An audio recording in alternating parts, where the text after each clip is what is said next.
नमस्कार दोस्तों, राम राम, हर हर महादेव। सावन मास शुरू होने पर आप सबको बहुत बहुत बधाइयाँ। आशा है आप सब कुशल मंगल होंगे, प्रकृति के आनंद में होंगे, अपने परिवारजनों के साथ मंगलमय होंगे। मैं भी इन पेड़ पौधों के बीच में आज इवनिंग वॉक करते हुए कुछ विचार आपसे, जो मेरे अंदर मंथन चल रहा है, वो आपसे शेयर करना चाहता हूँ।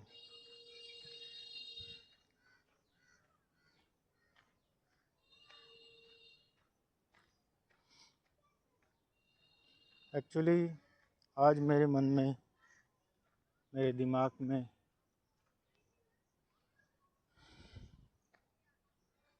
एक जद्दोजहद, एक थोड़ा सा चिंतन टाइप चल रहा है अपनी आने वाली जनरेशन को लेके। मैं थोड़ा सोच रहा हूँ कि हमारे देश की जनसंख्या, हमारे देश की जो आने वाली पीढ़ी है होनहार, वो किस ओर ज़्यादा प्रेरित हो रही है। पिछले दिनों नीट का एग्ज़ाम लीक हुआ और हमने बहुत सारी घटनाएं न्यूज़ पे, टेलीविज़न पे, राजनीति में हलचल देखी। इस पर मैं अपने विचार थोड़े से व्यक्त करना चाहता हूँ। इसमें कोई शंका नहीं है कि पेपर लीक होना सिस्टम का फेलियर है और इसका विरोध भी करना चाहिए, और ऐसा बिल्कुल कतई नहीं होना चाहिए। इसका विरोध भी करना चाहिए, सुदृढ़ होकर करना चाहिए। लेकिन जिस तरीके से विरोध हुआ, जिस तरीके से विरोध शुरू हुआ, वो तो बहुत अच्छा था, अनशन के रूप में था। और हमारी सरकार ने भी बहुत ही देरी से सुध ली, क्योंकि जो साहब अनशन पर बैठे थे वो बहुत ही सिंपल, सादगी भरे व्यक्तित्व था। और सरकार को चाहिए था कि जो भी शिक्षा मंत्री या रिलेटिव मंत्री हैं, अफसर हैं, प्रशासन को वहां जाके उनसे बात करनी चाहिए थी पहले ही, और उनको अपने विश्वास में लेना चाहिए था। वो कहते हैं ना कि जब प्यास लगी हो तब यदि पानी नहीं पिया तो प्यास मर जाती है, भूख लगी हो तो खाना नहीं खाया तो भूख मर जाती है। तो फिर उस खाने का कोई उतना तृप्ति नहीं हो पाती, ठीक है ना, बाद में यदि खाना खाया जाए।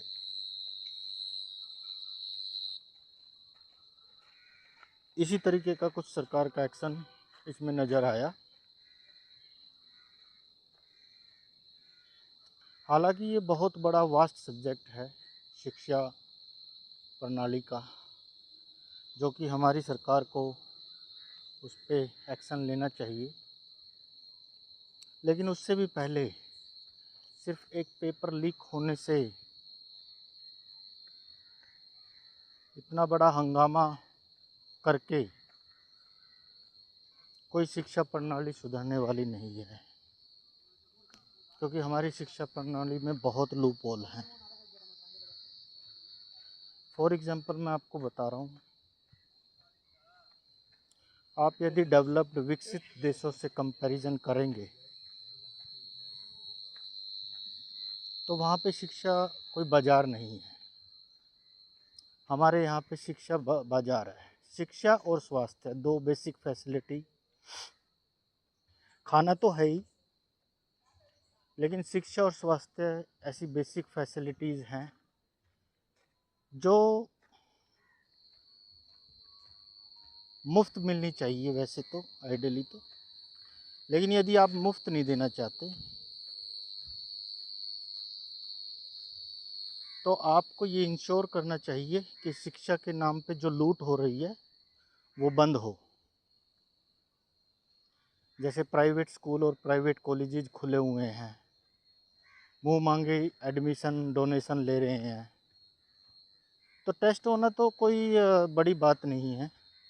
टेस्ट लीक होना भी कोई बड़ी बात नहीं है। पेपर लीक होना, पेपर लीक भी हो जाए तो हमारे सिस्टम ऐसे हैं कि वहाँ पे रिजर्वेशन के थ्रू भी लोग कम अंकों से एडमिशन हो जाता है, डोनेशन के थ्रू भी हो जाता है। हमारे टाइम में भी पेपर लीक बहुत होते थे, बहुत नकल चलती थी, लेकिन फिर भी पढ़ने वाले तो थे ना, मेहनत करके भी पास होने वाले थे।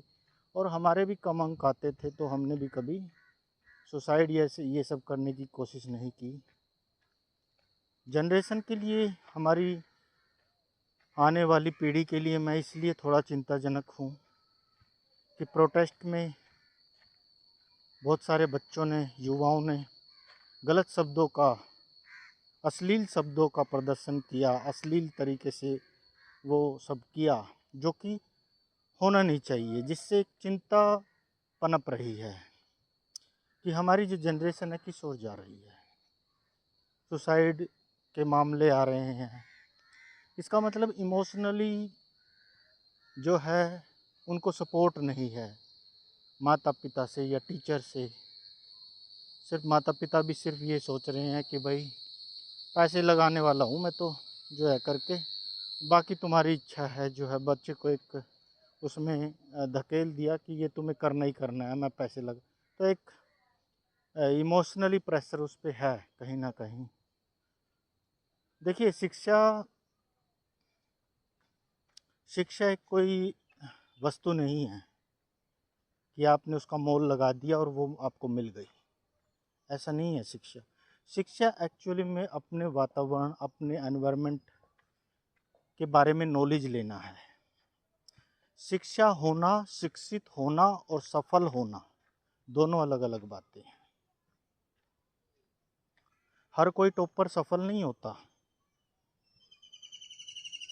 हर कोई पेपर क्लियर करने वाला भी सफल नहीं होता। बड़ी बड़ी फैक्ट्रियों के मालिक अनपढ़ भी हैं, कम पढ़े लिखे भी हैं। नेता लोग देख लो कितने पढ़े लिखे हैं, आप खुद देख लो।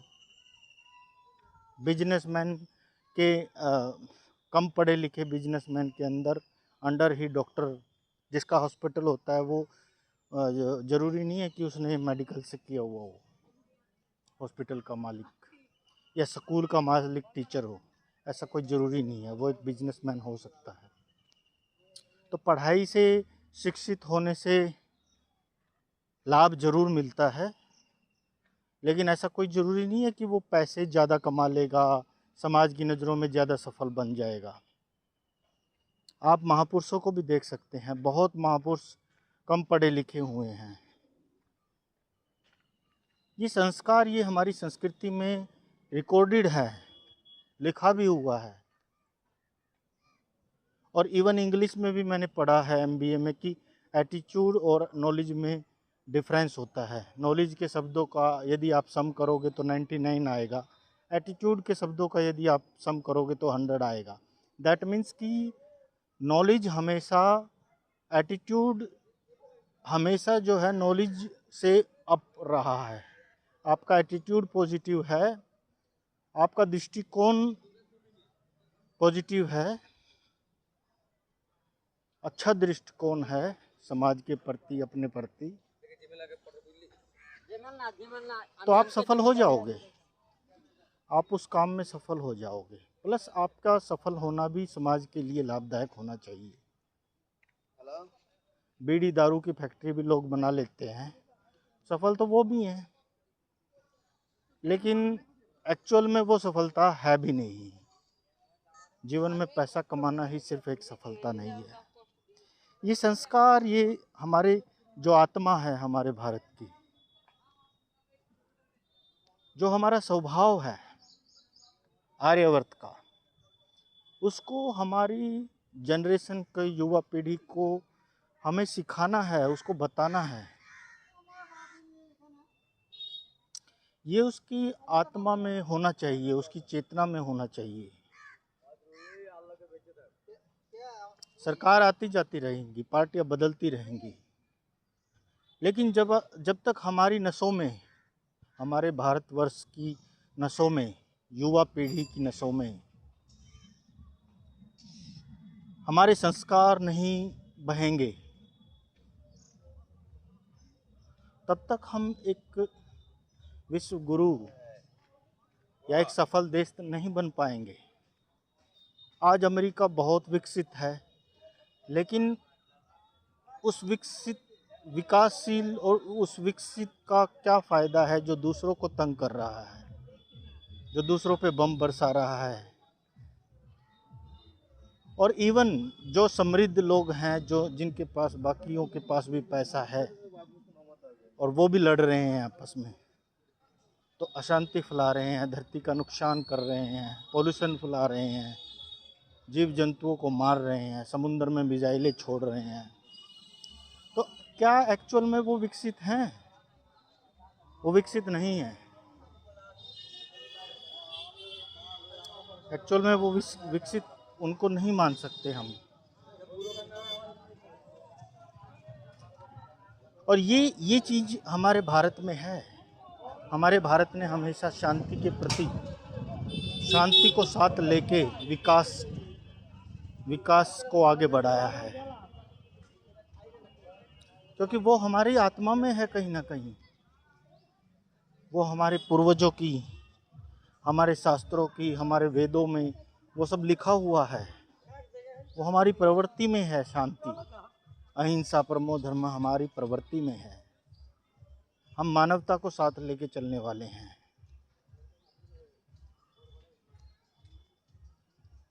टाइम टाइम पे सभी महापुरुषों ने भारत की ओर से विश्व को संदेश दिए हैं। स्वामी विवेकानंद, महावीर स्वामी, महात्मा बुद्ध, गुरु नानक, बाकी धर्म गुरु और बड़े बड़े महापुरुष, इन सब ने जो है टाइम टाइम पे संदेश दिया है, भारत को एक मार्गदर्शक के रूप में प्रस्तुत किया है दुनिया के सामने।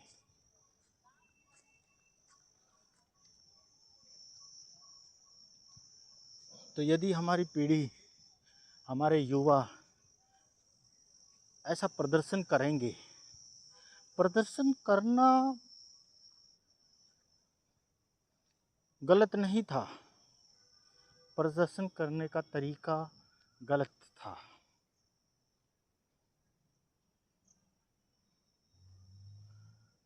आप प्रदर्शन कीजिए, शांतिपूर्ण प्रदर्शन कीजिए। आजकल तो ट्विटर का माध्यम है, सोशल मीडिया का माध्यम है, उससे तो ज़्यादा प्रेशर बनता है सरकार के ऊपर, इंटरनेशनल प्रेशर भी बनता है। आप लोग एक रात में एक पार्टी बना देते हो, लाखों की संख्या में उसके फॉलोअर्स हो जाते हैं। वही पार्टी फिजिकल प्रदर्शन कर रही है। अरे भाई, आप ऑनलाइन भी दबाव बना सकते हो, बजाय देश की सिक्योरिटी को दांव पे रखने के। या और भी बहुत सारे तरीके होते हैं। खैर, मैं वो एक कोई मैटर नहीं है। प्रदर्शन भी करना चाहिए, लेकिन शांतिपूर्ण तरीके से, स्वार्थ अपने संस्कार में रह के। उससे ज़्यादा दबाव बनेगा, क्योंकि सरकार भी तो भारत की ही है। सरकार की भी बहुत सारी गलतियां हैं। और हमारे युवाओं से मेरी एक रिक्वेस्ट है कि मूल जड़ को समझें। हमारी जो शिक्षा स्वास्थ्य प्रणाली है, उसमें जो लूप होल्स हैं, उसकी जो कमियां हैं, वो समझें।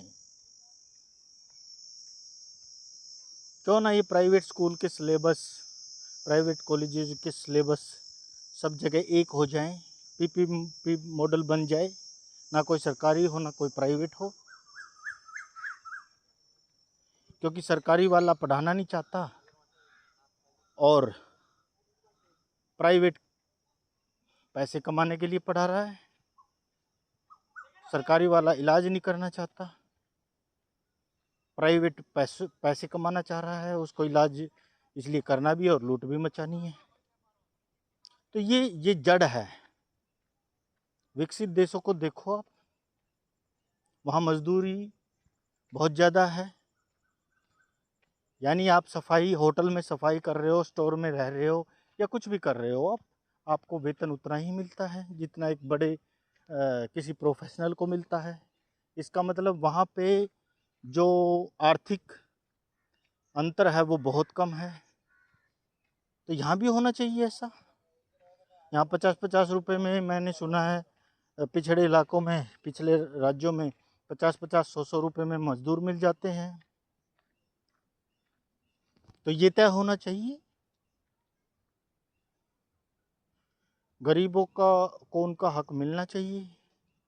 और भी बहुत सारी चीज़ें हैं, जैसे सबके लिए लॉ बराबर होना चाहिए, जनसंख्या नियंत्रण के लिए चीज़ें होनी चाहिए, आर्थिक आधार पर देख के लोगों को उनका हक मिलना चाहिए।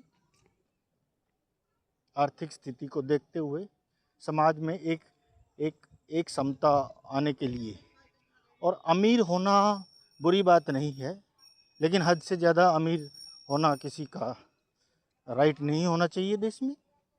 उस पर आप टैक्स लगाइए, 30% लगाइए, 40%, 50%, 60%, 70% लगाइए, क्या दिक्कत है भाई? जो हद से ज़्यादा पैसे कमा रहा है, हद से ज़्यादा पैसे कर रहा है, तो वो गवर्नमेंट के खाते में जाए और गवर्नमेंट गरीबों को लाभ दे, सारी सुविधाएं दे। कच्चे रोड, लोग झुग्गियों में रह रहे हैं, उनके पक्के मकान दे, क्या दिक्कत है? काम तो वो भी कर ही रहे हैं ना। और अमीर कौन सा ऐसा अलग से काम कर रहे हैं? कोई फिजिकल वर्क ज़्यादा कर रहा है, कोई मेंटल वर्क ज़्यादा कर रहा है।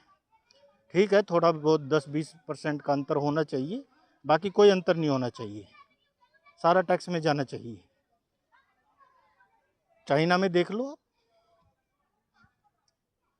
ये सब मूल देखो। आज से 70 साल पहले जब भारत आज़ाद हुआ था, हमारी ज़रूरतें, हमारी पैरामीटर्स अलग थे। आज हमारे पैरामीटर अलग हैं। आज हम उन्हीं पुराने उन्हीं लॉज में अटके रहेंगे तो फिर कैसे आगे बढ़ पाएंगे? आज हमारी बुनियादी ज़रूरतें अलग हैं। हमारे पास युवा हैं, लेबर है, जनसंख्या है, इनको विकसित करना है हमें आर्थिक तौर पे। और आर्थिक तौर पर विकसित होंगे तो मानसिक तौर पर भी विकसित होंगे, शिक्षित भी होंगे। हमारे युवाओं को शिक्षा इसीलिए अवेलेबल नहीं है क्योंकि वो आर्थिक रूप से मजदूर हैं। वो शिक्षा के बारे में सोच ही नहीं पा रहे हैं, अपनी मजदूरी से फुर्सत ही नहीं है उनको। मिडिल क्लास एक दूसरे को देख के आगे से आगे भाग रहा है।